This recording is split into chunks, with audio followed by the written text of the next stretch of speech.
시간이 많아. 강의를 못 들었죠. 우리가 이제 여기 거제가 끝나면은 3, 4, 5, 5월 4월 도제로 이제 저희 평양 신학 평강 투어에서 본격적으로 이제 들어가는 쪽으로 하겠습니다.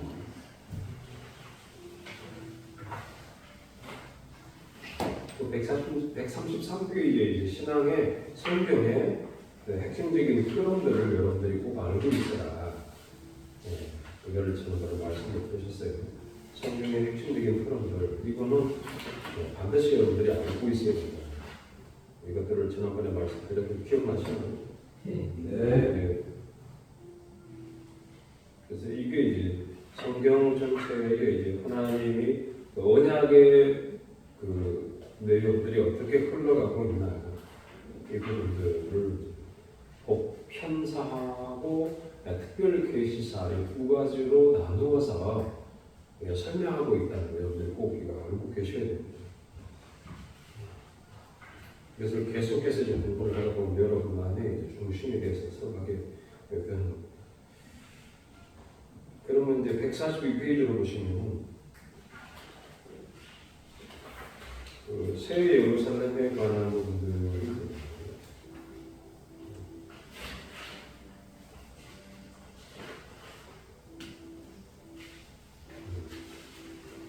마지막 새 예루살렘이란 밑에서부터 5번째 줄 새 예루살렘이란 뭐냐? 지금의 예루살렘이 아닌 새 예루살렘. 하나님의 장막은 텐트를 말하는 텐트, 테라브니클, 하나님의 성막입니다. 사람들과 함께 있는 것이다. 그러니까 이 성막이 하나님과 함께 있다. 그러면 뭐가 딱 떠올라요? 광야 시대 때의 그 회막 중심원에서 동서남북으로 각 세 지파씩 이렇게 둘러진 것이 생각나는 거죠. 이게 딱 떠올려요. 그래서 새 예루살렘이란 하나님의 장막이 사람들과 함께 있는 것. 이것을 이 새 예루살렘 안에 있는 사람들이 하나님의 백성이 되고 하나님이 그들과 함께 계시는 것이다. 이 계시록 21장 3절 이 부분들 함께 계시다. 이거는 언약의 성취다. 언약의 성취.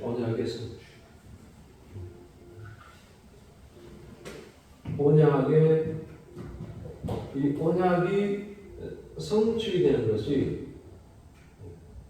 이게 임마누엘로 표현돼요. 임마누엘. 그런데 예수님이 마태복음에서 천사의 전언을 듣고 그런 다음에 천사가 요셉에게 해준 말이 그 이름을 예수라 하라. 이는 자기 백성을 그들의 죄에서 구원할 자다. 그러니까 그 구원 예수님이란 예수라는 의미 자체가 구원자라는 뜻이에요. 구세주 구원자. 이 구원자라는 뜻인데 이 구원자로서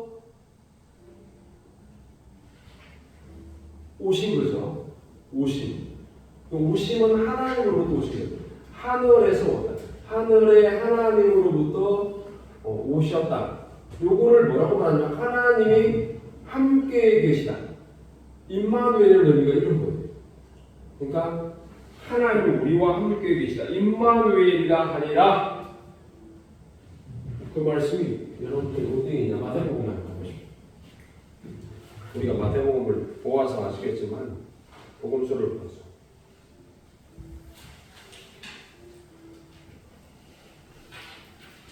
아들을 낳으리니 1장 21절이에요. 아들을 낳으리니 그 이름을 예수라 하라. 마태복음 1장 21절.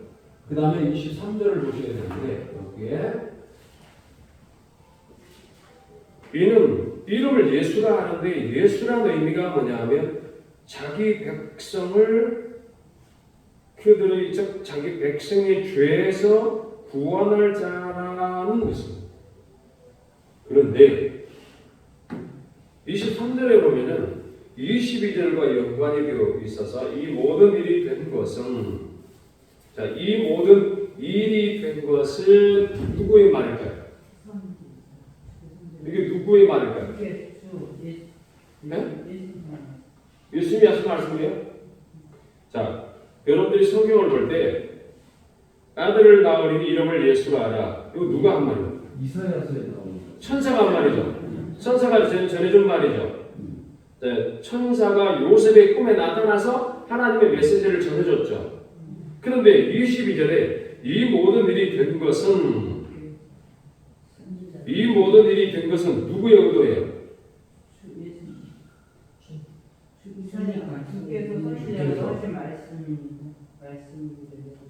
자, 이 모든 일이 된 것은 이라고 한 이 말은 이 성경을 기록한 인간 저자다 이 말이에요.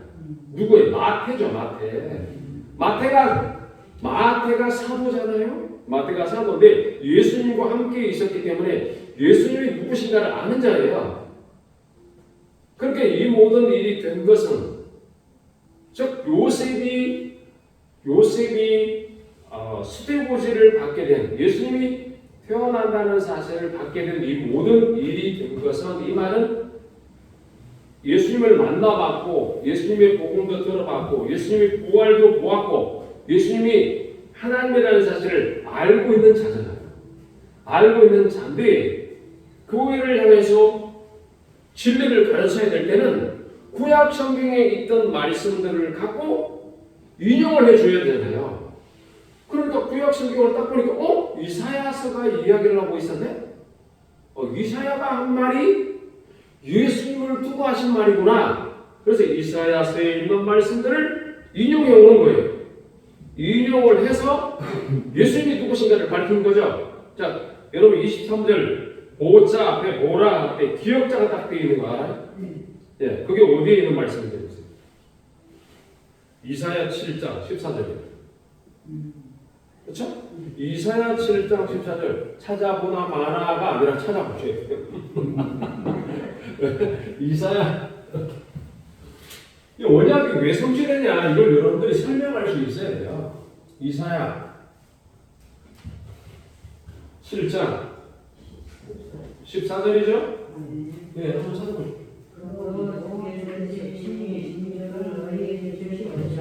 보라 처녀가 임대하여 아들을 낳을 것이요 그의 이름을 임마누엘이라 하리라. 이거는 14절만 봐야 되는 게 아니고 여러분들이 7장에 보면 우시아의 손자요 요담의 아들인 유다의 아하스 왕이라고 나와 있어요. 아하스 왕. 아하스 왕이 지휘할 때에 아람 왕 르신이 있다고 하죠. 이게 여러분들이 상황을 보셔야 돼요. 이사야 시대의 상황은 이 지금 임마누엘이라는 징조가 나타나는 상황을 보면 이 상황이라는 것은 현실적 상황을 말하는 이 현세에서 벌어지는 상황.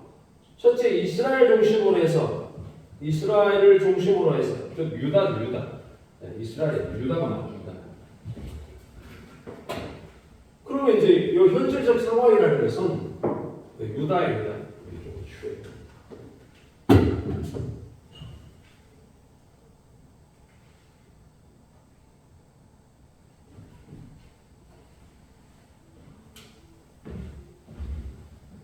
자, 여기 보면 유다가 있어요.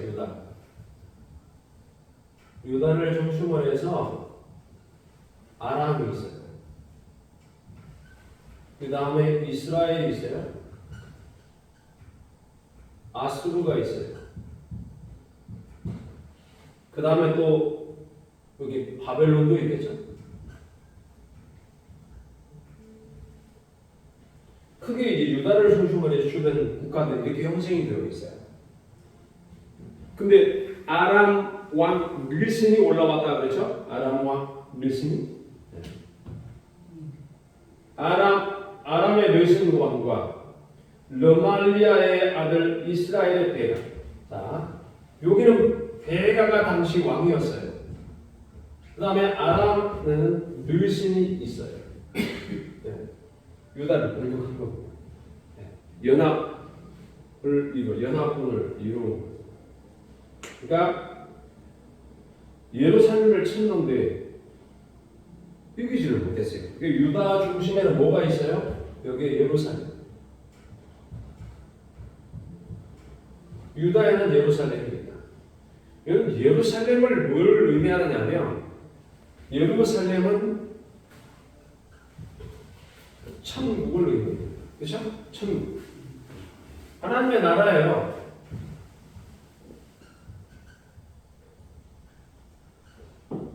그 다음에 천국을 의미할 뿐 아니라 우리 주를 의미합니다. 주님. 주. 예루살렘을 쳤는데 이길 수가 없었던 겁니다. 그래서 어떤 사람이 이전에 가면 다윗 집에 알렸다고 그랬어요. 아람이 에브라임과 동맹하였다 하므로 왕의 마음과 그 백성의 마음에 숲이 바람에 흔들림 같이 흔들렸다. 왕이 누구예요? 아하스 왕하고. 자, 그러면 여기에 이스라엘이라고 하는데 이스라엘의 10지파 중에서 가장 많은 인구수를 자랑하는 지파가 에브라임 지파예요. 그렇죠? 그래서 이스라엘은 다른 말로 에브라임이라고 불러요. 혹은 야곱이라고도 불러요. 네? 야곱이라고 부른단 말이에요. 이스라엘의 다른 이름을 이렇게 부릅니다. 에브라임, 야곱 이렇게 부르는. 에브라임은 누구의 아들이에요? 요셉의 아들. 요셉의 장자예요, 차자예요? 차자. 인구수가 가장 많았기 때문에 이스라엘 가운데서 대표가 되는 건 지파예요. 그러니까 이스라엘이나 에브라임이나 야곱이나 같은 말이에요. 호세아에서는 야곱이라고 말합니다. 에브라임이라고 표현하고. 그러니까 선지자들이 표현을 할 때 그렇게 하나님으로부터 받아서 이스라엘의 에브라임과 야곱 이건 다 같은 말이에요. 그렇게 이해를 하시면 사무엘 읽기가 쉬워요. 그러면 1절에서는 연합전선을 이루어서 아람 왕하고 이스라엘이 연합을 이루어서 유다 예루살렘을 쳤는데 실패했다. 그런데 그 상황에 대한 설명을 지금 하고 있는 겁니다. 얘네들이 졌어요. 졌는데 지기 전에, 그러니까 그 전쟁이 일어나기 이전에 흉흉한 소문이 돌았다 이 말입니다. 다윗 집의 사람이 알렸다. 아람이 에브라임과 동맹하였어요. 이렇게 왕의 마음과 백성의 마음이 흔들린다. 그때 그러면 이때 이제 이 동맹을 이 두 나라가 동맹을 연합을 이루어서 이제 공격해 들어와요. 이때는 바벨론이 없으니까 때문에 헷갈립니다. 바벨론 다시 출발. 이렇게 공격해 오니까 이 공격해 올 때에 이때 이제 아하스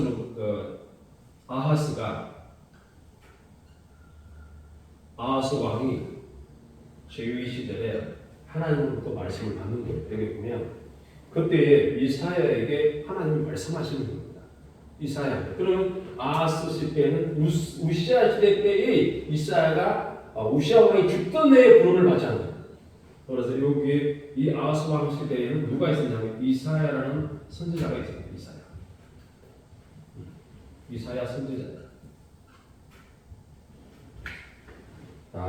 이사야 선지자가 말을 합니다. 너와 내 아들 스알랴십은 윗문 수도 세탁자의 밭 큰 길에 나가서 아하스를 만나라. 여기에 보면 네 아들 스알랴십이라는 것은 이게 여러분들이 거기에 일자라고 해놓고 밑에 풋노트가 되어 있죠. 스알리아스는 무슨 뜻인지 나와 있죠. 성경에 보면 남은 자가 돌아온다 이런 뜻이죠.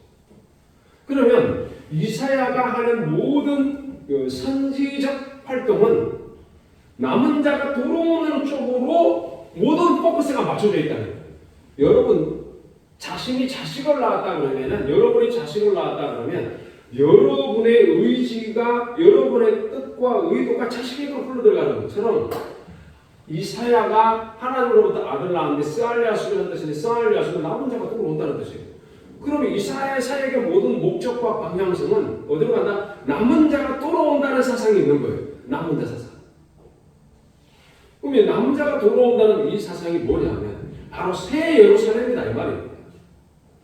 이제 그런데 그 아들을 데리고 아하스 왕 앞에 섰다는 의미는 하나님께서 어떤 의도를 갖고 아하스 왕에게 지금 하나님의 의지를 전하고자 하는 것인가를 지금 보여주는 장면이에요. 현실은 뭐예요? 현실은 지금 전쟁이죠. 현실은 전쟁이에요. 전쟁. 현실은 전쟁이라는 카드가 지금 자신에게로 날아오고 있다. 그런데 현실은 전쟁인데 영적 현실은 뭐예요? 영적 현실은 하나님이라는 거예요. 그러니까 이 현실과 영적 현실은 영계에서 벌어지는 천계 혹은 천국 상황, 현실 상황과 천국 상황이 있을 때에 천국의 상황이 현실 지상의 상황으로 공격해 들어간다. 지상의 상황으로 들어온다. 하나님의 뜻이 하늘에서 이루어진 것처럼 땅에서도 이루어지는 형식으로 가는 거예요. 이렇게 이사야가 딱 섰어요. 자기 아들 스알리아스를 데리고 아하스 왕에게 딱 서가지고 하는 말이 이거예요. 뭐예요? 너는 삼가며 하나님 말씀 전하는 겁니다. 너는 삼가라. 조용히 있어라. 조용해라. 떠들어대지 마라. 말하지 말라. 침묵을 지키라는 겁니다. 그리고 힘들다고 애굽에게 손 벌리지도 말고 가만히 있으라는 겁니다. 아람과 르말리아의 아들 베가가 심히 노할지라도 연기 나는 두 부지깽이밖에 안 돼. 두 부지깽이다. 부지깽이에 불 붙으면 어떻게 돼? 여러분 그 아궁이에 부지깽이 이렇게 해가지고 나무를 씹어놓으면 불 잘 산소 잘 들어가게 공급하잖아요, 그렇죠? 불을 떼는데 장작불을 밀어주면 보는데 그게 막 부지깽이에 불이 붙었네? 어떻게? 에이 하고 집어넣어버리잖아요. 그럼 툭 까져버리잖아요. 연기 나는 두 부지깽이라는 말은 지네들이 열받아가지고 불이 붙었는데 내가 제 속에 훅 집어넣어가지고 꺼버렸다 이 말이에요. 이해되시죠? 네. 그러니까 낙담하지 말라. 지금 아하스 왕의 신앙 상태를 지금 하나님이 보시는 중이에요. 낙담하지 말라는 거예요. 낙담하지 말라. 아람과 에브라임과 아람, 에브라임, 르말리아의 아들 네 악한 꾀로 너를 대적하여 이르기를 악하다. 그러니까 예루살렘을 향해서 공격한다는 거예요. 여기 보시면 예루살렘을 향해서 공격한다는 것은 악이 성을 향하여 공격한다는 거예요. 자, 여기 보니까 우리가 올라가서 유다를 쳐서 쓰러뜨리고 무너뜨리고 다보엘의 아들을 세워 왕으로 삼자. 다보엘의 아들을 왕으로 삼자. 자신의 입맛에 따라 움직일 수 있는 어용왕을 세우게 합니다. 이 말은 악에 조종당하는 신앙 약한 자를 세우겠다는 거예요. 악에게 조종당하는. 언제든지 넘어주시고 주 여호와의 말씀이 그 일은 서지 못하리라. 하나님의 나라는 악에 의해서 조롱당하지 않는다. 8절에 보니까 아람의 머리는 다메섹이요, 다메섹의 머리는 르신. 65년 내에 에브라임이 패망하여 다시는 나라를 이루지 못한다. 북쪽 이스라엘이 망한다는 사실, 이 부분들이 이야기를 하는 겁니다. 그러니까 아람의 머리는 다메섹이라고 하면 또 다메섹이 나왔죠. 다메섹은 이스라엘의 여기에 보면은 이스라엘은 사마리아라고 하는 사마리. 다메섹. 아람이나 이스라엘. 이거는 거의 비슷비슷하게 같이 쓰이게 돼요. 다메섹이나 이스라엘, 사마리아. 네. 바로 옆에 인접에 붙어 있어요. 북쪽 이스라엘에 붙어 있었으니까 사실은 이쪽에 공격해서 하나로 뭉쳐버리면은 사마리아가 수도가 돼요. 아람이 내려와서 공격해버리면 사마리아가 다메섹이 되는 거예요. 막 이렇게 되는 상황이에요. 그러니까 이런 부분에 있어서 결국은 다메섹의 머리는 르신인데 65년에 에브라임이 패망하여 다시는 나라를 이루지 못한다. 그럼 결국은 에브라임이 아람하고 연합을 펴서 내려와도 결국은 아람은 뭘로 의미하냐면 에브라임을 꼬드기는 신앙 약한 자를 꼬드기는 악을 표상하지만, 그러나 에브라임이 갖고 있는 이 악을 품고 있는 아람을 이거를 하나님이 제하여 없애버리겠다. 그러니까 스알 야곱이 꽉 버티고 있으니까 이사야의 아들이 스알 야곱의 이름 그 자체가 남은 자가 떠오르리라. 이 말은 무슨 뜻이냐면은 그 증거로서 그 자리에 서 있는 거예요. 스알 야곱 장모 그러면 뭐예요? 긴 장자들로. 긴 장모 그러면 길고 늙다. 생명이 길고 마음이 넓구나 이런 뜻으로 우리 아버지가 지으신 것 같은데, 그러면 그 이름으로 써 있으면 그 의미가 벌써 뿜어져 나오잖아요. 스알야숨이 딱 써 있는데, 자기 아들이 써 있는데 남은 자가 돌아오리라. 그 이름도 요상하잖아. 남은 자가 돌아오리라. 미국의 이름 가운데 블랙 스미스가 있어요. 블랙 스미스. 블랙 스미스는 대장장이에요. 왜요? 혐오지를 블랙 스미스. 그러니까 이름이 그런 것처럼 이름 속에서는 그 의미가 아우라가 나온다고 해요. 스알야숨이라는 아우라가 어떻게 나오느냐? 남은 자가 돌아온다. 그 말은 그걸 쳐다보고 있는 이 아하스 왕 입장에서는 이 메시지를 전하면서 그 아들을 쳐다보고 있는 거예요. 그러면 하나님이 왜 이사야를 통해서 네 아들을 데려가라고 그랬을까? 그럼 그 아들은, 성경에서 아들은 뭘 표상하냐면 진리를 표상합니다. 아들은 진리를 뜻한단 말이에요. 그러니까 이사야의 아들이 서 있다는 것은 이사야의 아들조차도 하나님이 이름을 지어준 거니까 이사야의 모든 삶은 하나님의 삶을 살아가는 자예요. 그래서 아하스 왕 앞에 딱 서 있으면 아하스는 그 아들을 봉합해서 이사야가 전해주는 하나님의 메시지를 들어야 하니까 아하스는 뭘 생각해야 돼요? 남은 자가 돌아오는구나. 그죠? 남은 자가 결국은 두들겨 맞고 돌아온다는 거예요. 그러니까 에브라임이 망한다는 사실은 아수르에게 망했다가, 그쵸? 패망하고 나라가 없어졌다가 그 다음에 나중에는 유다마저도 바벨론에서 망한다는 사실을 여기 이미 보여주고 있는 겁니다. 근데 첫 번째, 이제 먼저 에브라임이 망한다. 왜? 에브라임이 아람이라는 악을 갖고 있잖아요.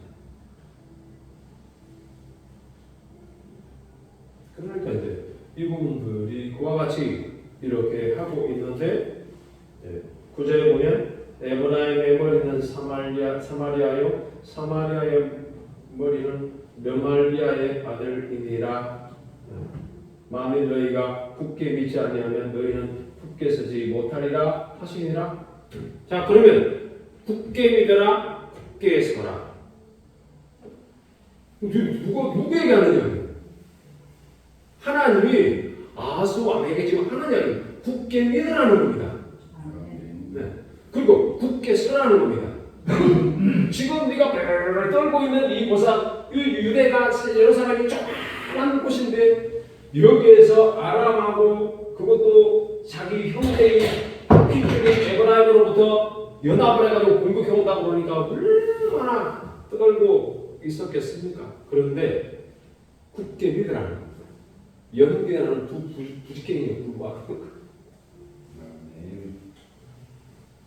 그런 다음에 나오는 게 임마누엘이에요. 아하스에게 말씀을 하셔요. 너는 11절에 보면 네 하나님 여호와 앞에 한 징조를 구하되 깊은 데서 구하든지 높은 데서 구하든지 징조를 하나 아무 데서나 하나 구해라. 그러니까 난 안 구하겠는데요. 자, 굳게 믿어라. 굳게 서라.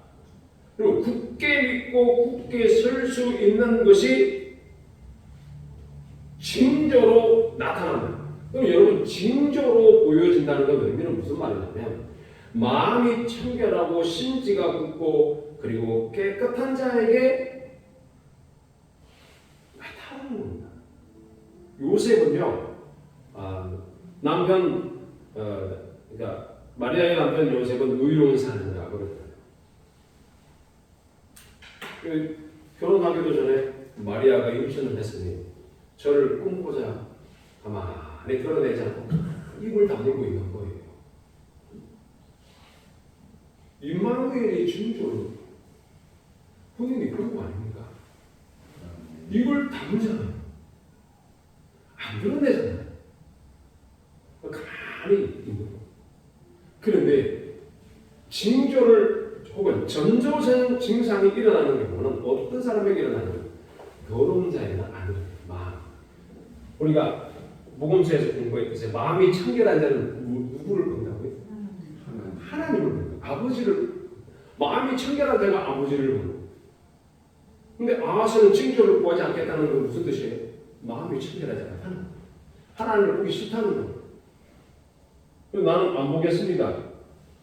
나는 여호와를 시험하지 않겠습니다. 진짜로 주님이 두려워서 정말 겸손한 마음으로 위하는 마음에 이야기하는 게 아니고 관심 없는 거예요. 지금 하나님이 이사야를 통해서 앞으로 이룰 65년 이내에 65년 내에 에브라임이 망한다고 하니까 자신이 지금 왕위에 있는데 65년 갈지 안 갈지 이후에 될지 그거 내가 알 수도 없는 상황에서 먼 미래 이야기 내가 그거 나하고 뭔 상관이야. 그러니까 내가 하나님을 시험하지 않겠다는 이 말은 나하고 상관없다는 말이에요. 맞죠? 네. 여러분 보세요. 시간이라는 것은 시간은 생명이에요. 65년이면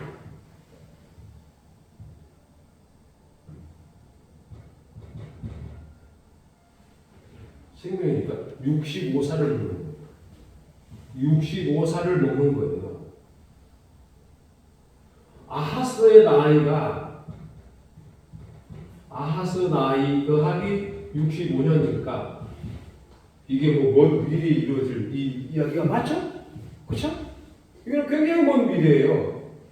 현실적으로 감이 안 오는 거예요. 자신이 시간을 하루하루 살아가는 것은 자기의 생명을 지금 1시간 산 만큼 우리는 생명이 1시간 없어집니다. 맞죠? 그러니까 여러분들이 한 달에 11조를 드리는 건 뭐예요? 자신의 생명을 하나님께 드리는 거예요. 그래서 11조가 중요한 거예요. 11조를 귀하게 안 여기고 헌금을 안 하는 사람은 하나님 앞에 생명을 안 드리는 자입니다. 그래서 11조를 드리는 것은 자신의 생명을 드리는 거예요. 그런데 자신이 지금 처해 있는 현실 나이에서 65세를 더하면 몇 세가 될지는 우리가 예측을 해봐야 되겠지만 거기까지 나는 내 하루하루 살아가는 이 삶의 현실에서 현실 공포가 전쟁에 대한 공포, 두려움, 이런 것이 나를 사로잡기 때문에 먼 미래에 벌어질 이야기들에 대해서 믿음이 없는 겁니다. 그러니까 하박국에 비하면 하박국은 바벨론이 쳐들어온다는 말을 듣고 어떻게 해요? 의인은 믿음으로 말미암아 살리라. 그러니까 아멘.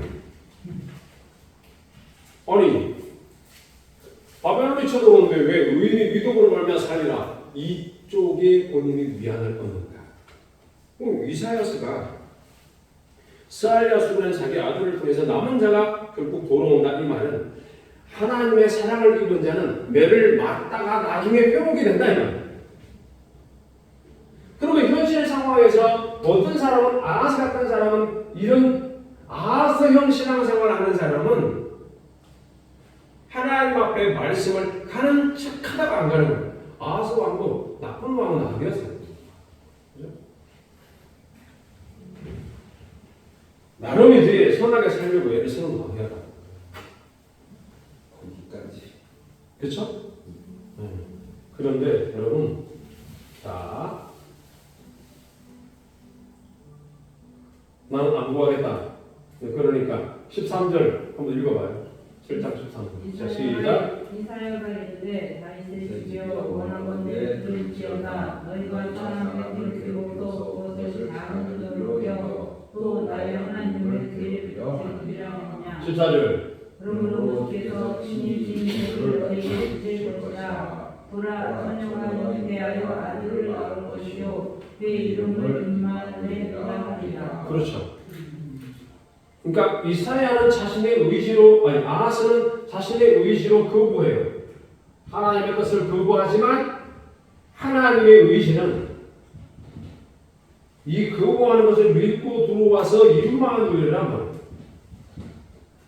그러면 언약이 성취되는 현상이 뭐냐? 임마누엘, 하나님이 영계를 지나 천국의 중심에서 영계를 지나 이 자연세계로 들어오는 이 부분들을 임마누엘이라고 말한다.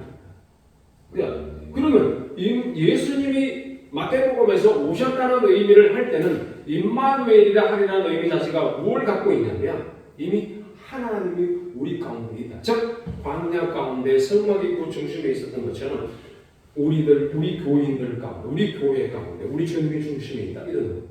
요거를 그대로 계시록으로 가면 계시록 21장으로 가면 요걸 새 예루살렘이라고 말한다. 그러면 새 예루살렘이라는 것은 예수님이 보좌 중심에 있고 어린 양이 예수님으로서 신적 인성이 신적 신성과 합쳐져서 계속해서 흘러나오는 것이 바로 생명강이다. 생명수의 강이에요. 그 안에서 있는 생명나무들이 거기에 살고 있다. 같이 물을 대서. 이것을 여러분들이 이제 새 예루살렘이다 하는 부분들을 알고 계시면 좋겠어요. 그래서 142페이지로 다시 돌아오면요. 하나님 그래서 함께 계시는 거예요. 그러니까 은혜 언약의 성취고 아브라함에게 내리신 축복의 실체다. 즉 상급으로서의 하나님. 여기 중요한 게 뭐냐면 성취인데 임마누엘은 아브라함의 상급의 실체다. 상급의 실체로서 하나님이다. 하나님 우리를 보상해. 여러분들은 이제 천국 가면 지금도 우리가 천국으로 그러지만 하나님은 우리의 보상. 하나님 우리의 모든. 여러분 이제 앞으로 말씀 사역자로서 이제 앞으로 서갈 텐데 이 내용들을 우리가 잘 부여잡고 현실에서 늘 싸울 거예요. 지지 말고 이기길 바라겠습니다. 기도합니다. 하나님 감사합니다. 아브라함에게 그 언약을 주시고 은혜 언약을 우리 주께서 성취하셔서 우리에게 진리로 남겨주시고 믿는 자에게 진리의 충만함을 통하여 하나님의 사랑의 심을 깨닫고 그 사랑으로 진리를 알고 그 말씀대로 행하는 삶으로 완성되어가는 복되는 삼층 천국의 은혜를 우리가 누리는 자들이 될 수 있도록 인도하여 주옵소서. 우리 주 예수 그리스도의 이름으로 기도하옵나이다. 아멘.